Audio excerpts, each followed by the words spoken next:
अकबर बीरबल की कहानियाँ। आधी धूप और आधी छाँव। ये बात तो हम सभी जानते हैं कि बीरबल बादशाह अकबर का सिर्फ सलाहकार ही नहीं बल्कि एक अच्छा मित्र भी था। अकबर बीरबल की ये आधी धूप और आधी छाँव की कहानी से हमें ये पता चलेगा कि अकबर अपने सलाहकार बीरबल के बिना कुछ दिन भी रह नहीं सकते हैं। एक दिन बादशाह अकबर और बीरबल के बीच किसी बात पर अनबन हो गई।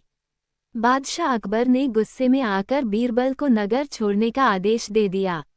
बीरबल नगर छोड़कर चला भी गया।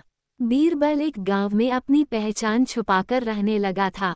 बादशाह अकबर अपने सलाहकार के बिना कुछ दिन तो रह पाए, लेकिन जैसे जैसे दिन बीतते गए उनको राजकीय कार्यों में बीरबल की सलाह की आवश्यकता महसूस होने लगी। बीरबल उनके परम मित्र थे, उस वजह से उनको उसकी याद भी आने लगी थी। अकबर ने सैनिक को बीरबल को ढूंढने के लिए भेज दिया। बहुत ढूंढने के बावजूद भी सैनिक बीरबल को नहीं ढूंढ पाए। आखिर अकबर ने बीरबल को ढूंढने के लिए एक उपाय खोजा। अकबर ने पूरे राज्य में ढिंढोरा पिटवा दिया कि जो कोई भी मुझसे आधी धूप और आधी छाँव में मिलने के लिए आएगा, उसे मैं 500 स्वर्ण मुद्राएं इनाम में दूंगा।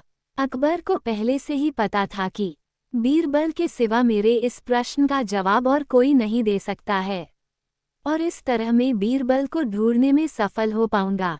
ये खबर उस गांव तक भी पहुंच गई थी जहां पर बीरबल छुपकर रहता था। उसी गांव में एक गरीब किसान रहता था। बीरबल ने सोचा अगर इस किसान को ये 500 स्वर्ण मुद्राएं मिल जाए तो फिर उनका बहुत भला होगा। बीरबल ने किसान को अपने सिर पर एक चारपाई रखकर अकबर के पास जाने के लिए कहा। वो किसान ने भी बिल्कुल जैसा बीरबल ने कहा था वैसा ही किया।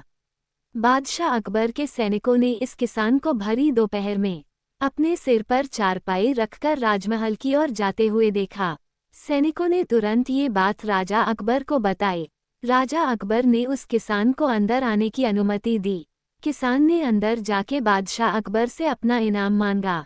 अकबर ने उस किसान से पूछा कि पहले तुम मुझे सच सच बताओ कि तुमको ऐसा करने के लिए किसने कहा था। गरीब किसान ने सब कुछ सच सच बादशाह अकबर को बता दिया।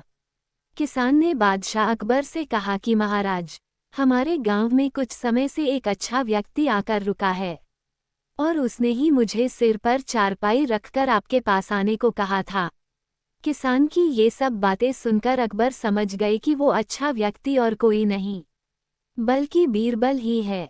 बादशाह अकबर ने अपने सेवक से कहकर उस गरीब किसान को तुरंत 500 स्वर्ण मुद्राएं दिलवा दी।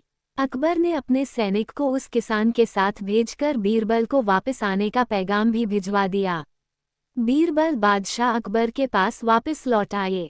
अगर आपको हमारी स्टोरी आधी धूप और आधी छाँव अच्छी लगी हो तो अपने दोस्तों के साथ भी शेयर कीजिए और कमेंट में ज़रूर बताइए कि कैसी लगी हमारी ये कहानी।